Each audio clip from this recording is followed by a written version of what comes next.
जय हिंद दोस्तों, जय हिंद बच्चों। भूगोल की क्लास में आपका स्वागत है। और आज हम आपकी सेकंड बुक का चैप्टर है जिसका नाम है भौगोलिक परिप्रेक्ष्य में चयनित कुछ मुद्दे और समस्याएं। इस चैप्टर को पढ़ने जा रहे हैं। इस चैप्टर के अंतर्गत हम टोटल 6 टॉपिक पढ़ेंगे, जिनमें से आज 3 टॉपिक है वो इस वीडियो क्लास के अंदर कवर है, वो कर लेंगे। चलिए स्टार्ट करते हैं टॉपिक को। और सबसे पहले मुद्दा लेते हैं पर्यावरण प्रदूषण। 2 शब्द है, एक पर्यावरण और एक प्रदूषण। पर्यावरण संधि विच्छेद करें, परि प्लस आवरण, अर्थात हमारे चारों ओर का जो आवरण है। दूसरा शब्द है प्रदूषण। अब प्रदूषण क्या होता है? इसका मतलब हमारे चारों ओर का जो वातावरण है उसके अंदर कुछ गड़बड़ है। तो सबसे पहले आपको प्रदूषण की परिभाषा आनी चाहिए, क्योंकि परीक्षा में हमें उत्तर लिखना भी है। तो देखिएगा, जल, वायु और भूमि, तीनों की बात कर लेते हैं। जल, वायु और भूमि, इन तीनों के भौतिक और रासायनिक गुणों में होने वाला वो अवांछनीय परिवर्तन जिसकी हम इच्छा नहीं रखते, वो अवांछनीय परिवर्तन जो मानव और अन्य जीवों के ऊपर बुरा प्रभाव डालता है, प्रदूषण कहलाता है। अब अगर आपसे परीक्षा के अंतर्गत केवल जल प्रदूषण की पूछ ली जाए तो इस परिभाषा में स्टार्टिंग में जल शब्द का इस्तेमाल कर लेना, बाकी हूबहू लिख दीजिएगा। और अगर वायु प्रदूषण की पूछ ले आपकी परीक्षा के अंदर परिभाषा, तो वायु शब्द स्टार्टिंग में लगा दीजिए। भूमि पूछ ले तो भूमि। और अगर सिर्फ प्रदूषण की पूछ ले तो आपको बता दिया, तीनों का नाम लिखते हुए भौतिक और रासायनिक गुणों में होने वाला वो अवांछनीय परिवर्तन जो मानव और अन्य जीवों के ऊपर बुरा प्रभाव डालता है, प्रदूषण कहलाता है। अब दूसरा आता है प्रदूषक। पोल्यूटेंट्स क्या होते हैं? प्रदूषण को उत्पन्न करने वाले जो पदार्थ होते हैं वो प्रदूषक कहलाते हैं, जो कि ठोस, द्रव या गैस कोई भी हो सकता है। तो ये सामान्य प्रदूषण की परिभाषा हो गई। उसके बाद में एक प्यारा एनसीईआरटी का प्रश्न बनता है कि पर्यावरण प्रदूषण किसका परिणाम है, ये किस चीज का रिजल्ट है? बहुत प्यारा क्वेश्चन है। तो इसका उत्तर रहेगा, ये मानवीय क्रियाओं के अपशिष्ट उत्पादों से मुक्त पदार्थ, द्रव्य और ऊर्जा का परिणाम है पर्यावरण प्रदूषण। उसके बाद हमें पढ़ना है पर्यावरण प्रदूषण के प्रकारों के बारे में। तो जो पोल्यूटेंट्स होते हैं उनके नेचर के अनुसार इसे कई भागों में बांटा गया है, जिसमें हम यहाँ 4 के नाम उल्लेखित किए गए हैं, जिनमें से एक है जल प्रदूषण, एक है वायु प्रदूषण, एक है ध्वनि प्रदूषण और एक है भूमि प्रदूषण यानी भू प्रदूषण। तो प्रदूषण के 4 प्रकारों की बात है वो यहां पर की गई है। अब एक एक करके हमें इनको अच्छे से समझना है। देखिएगा, सब कुछ पाठ्यपुस्तक के अंतर्गत दिया गया है, लेकिन मुद्दा है वीडियो क्लास लगाने का भी हम इन चीजों को अच्छे से एक सीक्वेंस में समझें और परीक्षा के लिहाज से इनको किस प्रकार से कंठस्थ कर लें। तो सबसे पहले बात करते हैं पॉल्यूशन के अंतर्गत वाटर पॉल्यूशन, जल प्रदूषण। इसमें पहला प्यारा प्रश्न परिभाषा का तो है ही, जो पहले ही क्लियर कर दी मैंने। उसके बाद का प्रश्न है भी जल प्रदूषण के कारण या इसके स्रोत कौन कौन से हो सकते हैं। तो देखिएगा, इसके जो स्रोत हैं वो 2 प्रकार के हो सकते हैं। एक तो मानव जनित, जिसमें मानव का हस्तक्षेप है, और दूसरा नेचुरल यानी प्राकृतिक। तो देखते हैं इनके बारे में। तो एक स्रोत तो है घरेलू अपशिष्ट। घरों के अंतर्गत हमारे घरों के अंदर जो वेस्टेज है उनको नदी नालों तालाबों के अंदर डाल दिया जाता है, जिससे पॉल्यूशन है वो हो जाता है। दूसरा आता है कृषि अपशिष्ट, यानी हमारी खेती के अंतर्गत वेस्टेज क्या है। देखिएगा, आज की हमारी जो आधुनिक कृषि है उसके अंतर्गत हम बहुत से फर्टिलाइजर्स हैं, यानी उर्वरक है, कीटनाशक पेस्टिसाइड है, खरपतवार नाशक है, उनका इस्तेमाल करते हैं। ये जो हम खेत में इस्तेमाल करते हैं ये नदी नालों में भी बहा दिया जाता है, जिस वजह से वो भी पोल्यूटेंट हो जाते हैं। और ये जो हानिकारक जो केमिकल्स हैं ये जमीन के अंदर भी चले जाते हैं, जिससे हमारा जो धरातलीय जल है, भौम जल है, वो भी प्रदूषित हो जाता है।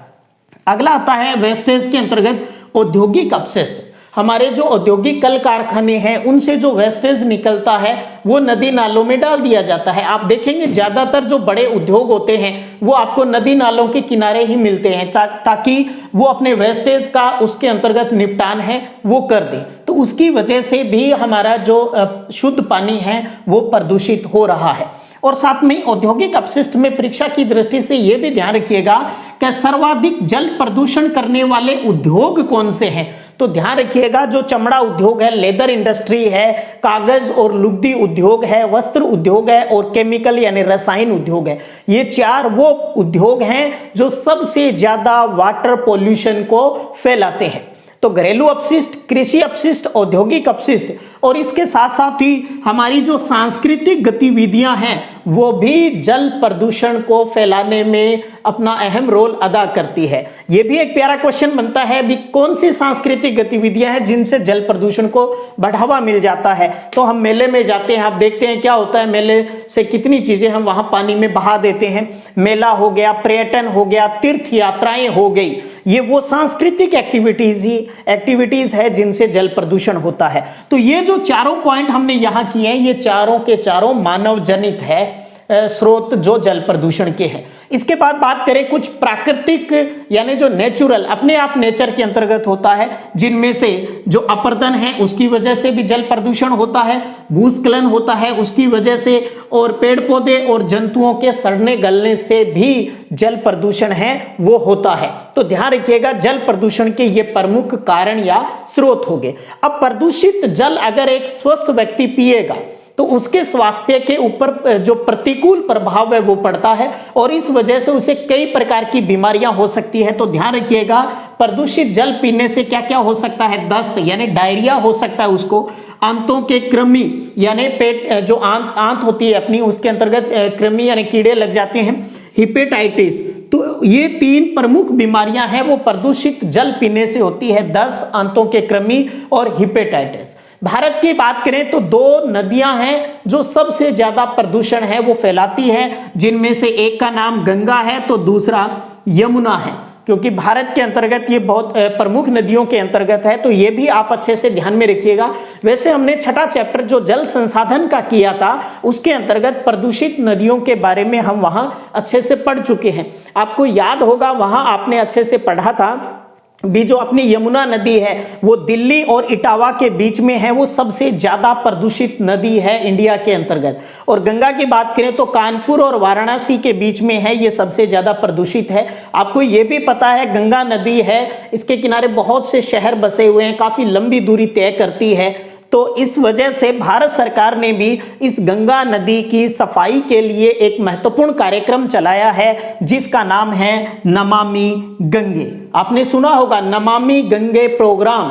क्या आप में से कोई विद्यार्थी मुझे कमेंट करके ये बता सकता है भी नमामि गंगे जो प्रोजेक्ट है वो भारत सरकार ने कब लॉन्च किया था, कब स्टार्ट किया था? तो जरूर कमेंट करके बताइएगा। गंगा नदी की सफाई के लिए भारत सरकार, मोदी सरकार द्वारा चलाया गया ये सफाई कार्यक्रम, ये कब स्टार्ट किया गया, तो ये जरूर बताइएगा। और इसके बाद में प्रश्न बनता है नमामि गंगे जो परियोजना चलाई गई, उस योजना को चलाने का प्रमुख उद्देश्य क्या रहा? तो जो नमामि गंगे परियोजना को चलाने का उद्देश्य है वही एक प्रश्न के रूप में अलग से भी बन सकती है आपसे, क्योंकि हम क्या पढ़ रहे हैं, जल प्रदूषण, उसके कारण पढ़ लिए, उससे होने वाली बीमारियां पढ़ ली, प्रभाव पढ़ लिए। तो हमें यह भी पता होना चाहिए भी जल प्रदूषण पर नियंत्रण है वो किस प्रकार से किया जा सकता है, तो यानी इसके नियंत्रण के क्या उपाय हो सकते हैं। तो ऐसा प्रश्न भी आपसे परीक्षा में पूछा जा सकता है। तो नमामि गंगे के उद्देश्य देख लेते हैं, अपने आप ही वो सारे उपाय हैं वो क्लियर हो जाएंगे। तो इसमें इस प्रोजेक्ट को चलाने का जो प्रमुख उद्देश्य था वो ये था भी जो शहर होते हैं वहां पर सीवर जो शोधन संयंत्र है वो उनकी स्थापना है वो की जानी चाहिए। उसके साथ साथ जो औद्योगिक अपशिष्ट हैं, उद्योगों का जो वेस्टेज है उसके ऊपर निगरानी रखनी चाहिए, कहीं कोई नदी के अंदर तो नहीं डाल रहा। नदियों का अच्छे से डेवलपमेंट करना चाहिए, नदी तल की है वो सफाई है वो करनी चाहिए, और नदियों के किनारे ज्यादा से ज्यादा वृक्षारोपण करना चाहिए ताकि जैव विविधता है उसके अंदर भी ग्रोथ हो। और एक चीज उत्तराखंड यूपी, बिहार और झारखंड, ध्यान दीजिएगा 4 स्टेट की बात कर रहा हूं। उत्तराखंड, यूपी, बिहार और झारखंड में नमामि गंगे प्रोजेक्ट के तहत गंगा ग्राम का विकास करने का प्रावधान भी किया गया है। और साथ में यह भी आशा की गई है भी किसी भी धार्मिक अनुष्ठान के अंतर्गत जो भी पूजा की सामग्री इस्तेमाल की जाती है उसको नदी, नालों और नहरों के अंतर्गत नहीं डालना चाहिए। तो नमामि गंगे के अगर उद्देश्य याद है तो अपने आप ही आप जल प्रदूषण नियंत्रण के उपाय आपसे पूछ लिए जाएं तो वो ही यहां पर लिखने हैं, तो अच्छे से आपके जल प्रदूषण की बात है वो क्लियर होती है। उसके बाद बात करते हैं दूसरे प्रकार का पोल्यूशन, और वो है अब एयर पोल्यूशन, वायु प्रदूषण की बात करते हैं। यानी हमारी जो हवा है वो भी अब शुद्ध नहीं रही, उसके अंतर्गत भी बहुत तरह का पोल्यूटेंट्स है वो आ गए हैं। तो सबसे पहले तो यही बात कर लें भी वायु प्रदूषण के प्रमुख स्रोत या कारण कौन से हैं। तो सबसे पहला आता है ईंधन का दहन। ईंधन क्या होता है भाई? ईंधन वो कोई भी चीज जिसको जलाने से हमें ऊर्जा मिलती है वो ईंधन फ्यूल कहलाता है। दहन का मतलब होता है वायु की उपस्थिति में किसी चीज को जलाना। तो ईंधन यानी कोयला, पेट्रोलियम, डीजल जो है इनको जलाने से भी पोल्यूशन है वो बढ़ता है। इसके साथ साथ खनन कार्य करते हैं उससे भी एयर पोल्यूशन बढ़ता है। उद्योगों के कारण भी एयर पोल्यूशन बढ़ता है। ठोस हमारा जो कचरा है, जो सॉलिड वेस्टेज है, उससे भी जो एयर पोल्यूशन है उसकी मात्रा बढ़ती है। और ठोस कचरे के बारे में तो हम आगे जाकर अगले वीडियो में अलग से भी डिटेल के अंतर्गत पढ़ेंगे। तो आप देखिए ईंधन के दहन, खनन और उद्योग ये वायु प्रदूषण को फैलाने वाले प्रमुख स्रोत कारण हैं, क्योंकि इनसे वायु के अंतर्गत सल्फर और नाइट्रोजन के ऑक्साइड बनते हैं, हाइड्रोकार्बन बनता है, कार्बन डाइऑक्साइड बनती है, कार्बन मोनोऑक्साइड गैस है वो निकलती है, सीसा, एस्बेस्टस जो जहरीली धातुएं हैं वो भी इससे मुक्त होती है। आपने देखा होगा पेट्रोल पंप के ऊपर कभी गए हो तो उसके ऊपर लिखा होता है सीसा रहित पेट्रोल, सीसा रहित, इसका मतलब उसके अंदर सीसा नहीं है, पीबी नहीं है। और आपको यहां मैं बता रहा हूं भी सीसा क्या है, बहुत ही वायु प्रदूषण को जो प्रदूषित करने वाला एक प्रमुख जहरीला तत्व है। तो इनसे बहुत सी विषैली गैसेज हैं वो निकलती है जिनकी वजह से हमारी वायु है वो प्रदूषित हो रही है।